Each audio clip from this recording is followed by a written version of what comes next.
अथ तृतीयोऽध्यायः। अर्जुन उवाच ज्ञायसि चेत् कर्मणस्ते मता बुद्धिर्जनार्दन तत्किं कर्मणि घोरे माम् नियोजयसि केशव। हे जनार्दन, यदि आपको यह मान्य है कि कर्म से ज्ञान श्रेष्ठ है, तो फिर हे केशव, आप मुझे इस भयंकर कर्म में क्यों प्रवृत्त करते हैं? व्यामिश्रेणेव वाक्येन बुद्धिं मोहयसीव मे तदेकं वद निश्चित्य येन श्रेयोऽहमाप्नुयाम्। आप इस मिश्रित वाक्य से मेरी बुद्धि को मोहित सा करते हैं, अतः आप उस एक मार्ग को निश्चित रूप से कहिए जिससे मैं परम श्रेय को प्राप्त कर सकूं। श्री भगवानुवाच लोकेऽस्मिन् द्विविधा निष्ठा पुरा प्रोक्ता मया नघ ज्ञानयोगेन सांख्यानाम् कर्मयोगेन योगिना।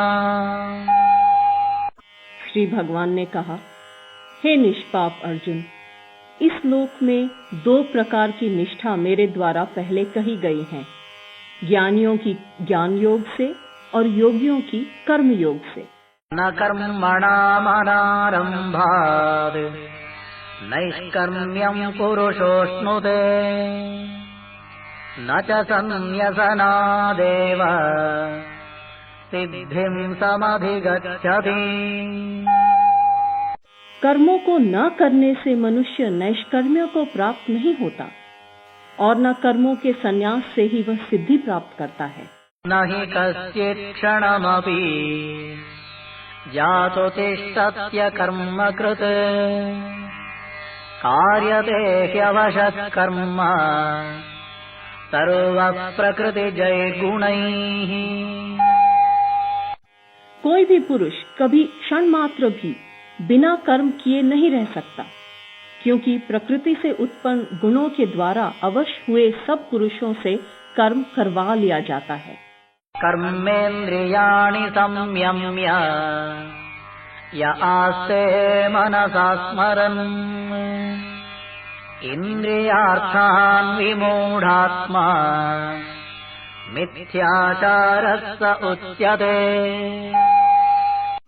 जो मूढ़ बुद्धि पुरुष कर्मेंद्रियों का निग्रह कर इंद्रियों के भोगों का मन से स्मरण करता रहता है, वह मिथ्याचारी दंभी कहा जाता है। यस्त्विन्द्रियाणि मनसा नियम्यारभतेऽर्जुन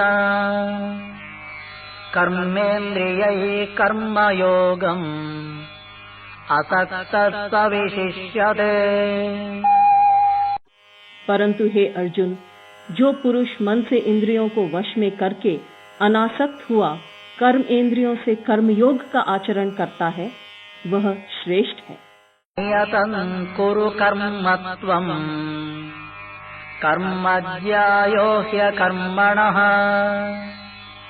शरीरयात्रापि च ते न प्रसिद्ध्येद कर्मणः। तुम अपने कर्तव्य कर्म करो, क्योंकि अकर्म से श्रेष्ठ कर्म है।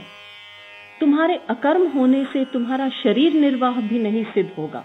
यज्ञार्थात् कर्मणोऽन्यत्र लोकोऽयं कर्म बन्धनः तदर्थं कर्म कौन्तेय मुक्तसंगः समाचर। यज्ञ के लिए किए हुए कर्म के अतिरिक्त अन्य कर्म में प्रवृत्त हुआ यह पुरुष कर्मों द्वारा बंधता है। इसलिए हे कौन्तेय, आसक्ति को त्याग कर यज्ञ के निमित्त ही कर्म का सम्यक आचरण करो। सह यज्ञाः प्रजा सृष्ट्वा पुरोवाच प्रजापतिः अनेन प्रसविष्यध्वम् केशवोऽस्विष्टकामधुक्। सृष्टिकर्ता ने सृष्टि के आदि में यज्ञ सहित प्रजा का निर्माण कर कहा, इस यज्ञ द्वारा तुम वृद्धि को प्राप्त हो और यह यज्ञ तुम्हारे लिए इच्छित कामनाओं को पूर्ण करने वाला हुए। देवान् भावयतानेन ते देवा भावयन्तु वः परस्परं भावयन्तः श्रेयः परमवाप्स्यथ। तुम लोग इस यज्ञ द्वारा देवताओं की उन्नति करो और वे देवतागण तुम्हारी उन्नति करें। इस प्रकार परस्पर उन्नति करते हुए परम श्रेय को तुम प्राप्त होगे। इष्टान् भोगान् हि वो देवाः दास्यन्ते यज्ञभाविताः तैर्दत्तानप्रदायैभ्यः यो भुङ्क्ते तेन एव सः।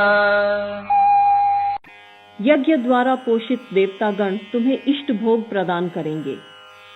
उनके द्वारा दिए हुए भोगों को जो पुरुष उनको दिए बिना ही भोगता है वह निश्चय ही चोर है। यज्ञशिष्टाशिनः सन्तः मुच्यन्ते सर्वकिल्बिषैः भुञ्जते ते त्वघं पापाः ये पचन्त्यात्मकारणात्।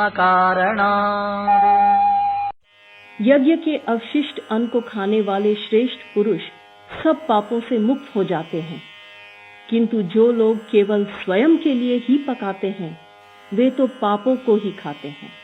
अन्नाद् भवन्ति भूतानि पर्जन्यादन्न संभवः यज्ञाद् भवति पर्जन्यः यज्ञः कर्म समुद्भवः कर्म ब्रह्मोद्भवं विद्धि ब्रह्माक्षर समुद्भवम् तस्मात् सर्वगतं ब्रह्म नित्यं यज्ञे प्रतिष्ठितम्।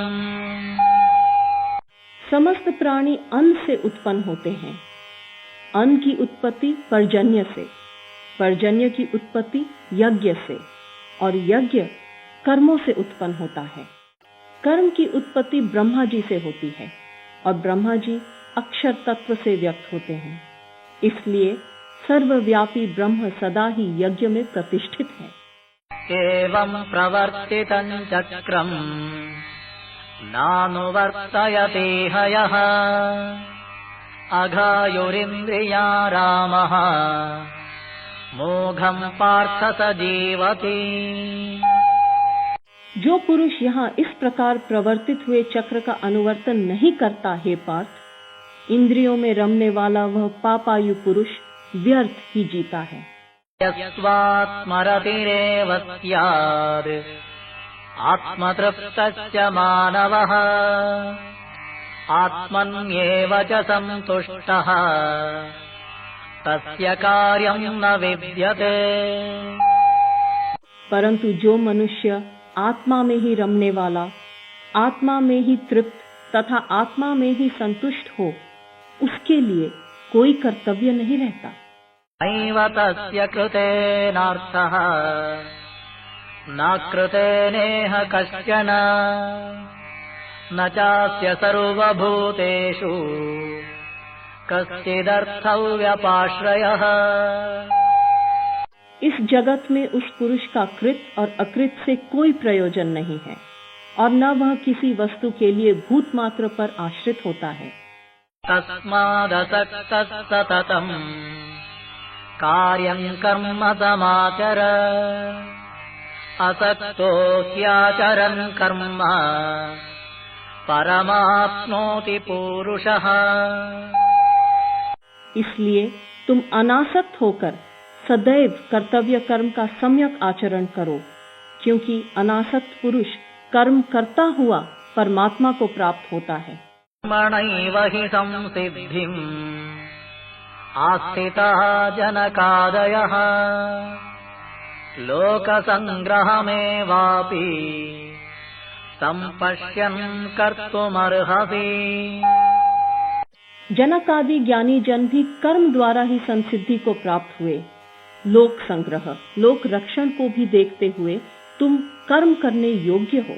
यद्यदाचरति श्रेष्ठः तत्तदेवेतरो जनः स यत्प्रमाणं कुरुते लोकस्तदनुवर्तते। श्रेष्ठ पुरुष जैसा आचरण करता है, अन्य लोग भी वैसा ही अनुकरण करते हैं। वह पुरुष जो कुछ प्रमाण कर देता है, लोग भी उसका अनुसरण करते हैं। मे पार्थास्ति कर्तव्यम् त्रिषु लोकेषु किञ्चन नानवाप्तमवाप्तव्यम् वर्त एव च कर्मणि।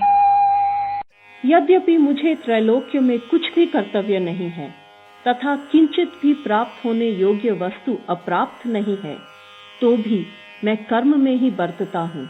यद्यहं न वर्तेयम् यातु कर्मण्यतन्द्रितः मम वर्त्मानुवर्तन्ते मनुष्याः पार्थ सर्वशः। यदि मैं सावधान हुआ कदाचित कर्म में न लगा रहूं, तो हे पार्थ, सब प्रकार से मनुष्य मेरे मार्ग का अनुसरण करेंगे। उत्सीदेयुरिमे लोकाः न कुर्याम् कर्म चेदहम् शङ्करस्य च कर्ता स्याम् उपहन्यामि मा प्रजाः। यदि मैं कर्म ना करूं तो ये समस्त लोक नष्ट हो जाएंगे और मैं वर्ण संकर का कर्ता तथा इस प्रजा का हनन करने वाला होऊंगा। सक्ता कर्मण्य विद्वांसः यथा कुर्वन्ति भारत कुर्यात् विद्वांस तथा सक्तः चिकीर्षुर्लोक संग्रहम्। हे भारत, कर्म में आसक्त हुए अज्ञानी जन जैसे कर्म करते हैं, वैसे ही विद्वान पुरुष अनासक्त होकर लोक संग्रह की इच्छा से कर्म करे। बुद्धिभेदं जनयेत् अज्ञानां कर्म संगिनां जोषयेत् सर्वकर्माणि विद्वान् युक्तः समाचरन्। ज्ञानी पुरुष कर्मों में आसक्त अज्ञानियों की बुद्धि में भ्रम उत्पन्न न करे, स्वयं युक्त होकर कर्मों का सम्यक आचरण कर उनसे भी वैसा ही कराए। कृते क्रियमाणानि गुणैः कर्माणि सर्वशः अहंकार विमूढात्मा कर्ताहमिति मन्यते। संपूर्ण कर्म प्रकृति के गुणों द्वारा किए जाते हैं। अहंकार से मोहित हुआ पुरुष मैं करता हूँ ऐसा मान लेता है। तत्त्ववित्तु महाबाहो गुणकर्म विभागयोः गुणा गुणेषु वर्तन्ते इति मत्वा न सज्जते।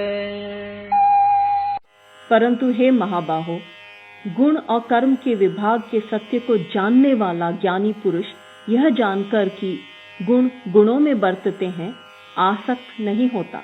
प्रकृते गुण सम्मूढ़ाः सज्जन्ते गुण कर्मसु तान कृष्णविदो मंदा कृष्णविन्न विचालयेत्। प्रकृति के गुणों से मोहित हुए पुरुष गुण और कर्म में आसक्त होते हैं।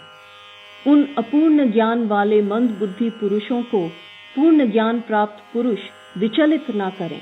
मयि सर्वाणि कर्माणि सन्न्यस्याध्यात्मचेतसा निराशीर्निर्ममो भूत्वा युध्यस्व विगतज्वरः। संपूर्ण कर्मों का मुझ में संन्यास करके आशा और ममता से रहित होकर संताप रहित हुए तुम युद्ध करो। ये मे मतमिदं नित्यम् अनुतिष्ठन्ति मानवाः श्रद्धावन्तो न सूयन्तः मुच्यन्ते तेऽपि कर्मभिः। जो मनुष्य दोष बुद्धि से रहित और श्रद्धा से युक्त हुए सदा मेरे इस उपदेश का अनुष्ठा पूर्वक पालन करते हैं, वे कर्मों से मुक्त हो जाते हैं। ये स्वेतदभ्यसूयन्तः नानुतिष्ठन्ति मे मतम् सर्वज्ञानविमूढांस्तान् विद्धि नष्टान चेतसः। परंतु जो दोष दृष्टि वाले मूढ़ लोग इस मेरे मत का पालन नहीं करते, उन सब ज्ञानों में मोहित चित्त वालों को नष्ट हुए ही तुम समझो। सदृशं चेष्टते स्वस्याः प्रकृतेर्ज्ञानवानपि प्रकृतिं यान्ति भूतानि निग्रहः किं करिष्यति। ज्ञानवान पुरुष भी अपनी प्रकृति के अनुसार चेष्टा करता है। सभी प्राणी अपनी प्रकृति पर ही जाते हैं, फिर इनमें किसी का निग्रह क्या करेगा। इन्द्रियस्येन्द्रियस्यार्थे रागद्वेषौ व्यवस्थितो तयोर्नवशमागच्छेत् तौ ह्यस्य परिपन्थिनौ। प्रत्येक इंद्रिय के विषय के प्रति मन में राग द्वेष रहते हैं। मनुष्य को चाहिए कि वह उन दोनों के वश में ना हो, क्योंकि वे इसके मनुष्य के शत्रु हैं। श्रेयान् स्वधर्मो विगुणः परधर्मात् स्वनुष्ठितात् स्वधर्मे निधनं श्रेयः परधर्मो भयावहः। सम्यक प्रकार से अनुष्ठित परधर्म की अपेक्षा गुण रहित स्वधर्म का पालन श्रेयस्कर है। स्वधर्म में मरण कल्याणकारक है, किंतु परधर्म भय को देने वाला है। अर्जुन उवाच अथ केन प्रयुक्तोऽयम् पापं चरति पूरुषः अनिच्छन्नपि वार्ष्णेय बलादिव नियोजितः। अर्जुन ने कहा, हे वार्ष्णेय, फिर यह पुरुष बलपूर्वक बाध्य किए हुए के समान अनिच्छा होते हुए भी किसके द्वारा प्रेरित होकर पाप का आचरण करता है। श्री भगवानुवाच काम एष क्रोध एषः रजोगुणसमुद्भवः महाशनो महापाप्मा विद्येनमिह वैरिणम्। श्री भगवान ने कहा, रजोगुण में उत्पन्न हुई यह कामना है, यही क्रोध है। ये महाशना और महापापी है। इसे ही तुम यहाँ इस जगत में शत्रु जानो। धूमेनाव्रियते वह्निः यथादर्शो मलेन च यथोल्बेनावृतो गर्भः तथा तेनेदमावृतम्। जैसे धुएं से अग्नि और धूलि से दर्पण ढक जाता है, तथा जैसे भ्रूण गर्भाशय से ढका रहता है, वैसे उस काम के द्वारा यह ज्ञान आवृत होता है।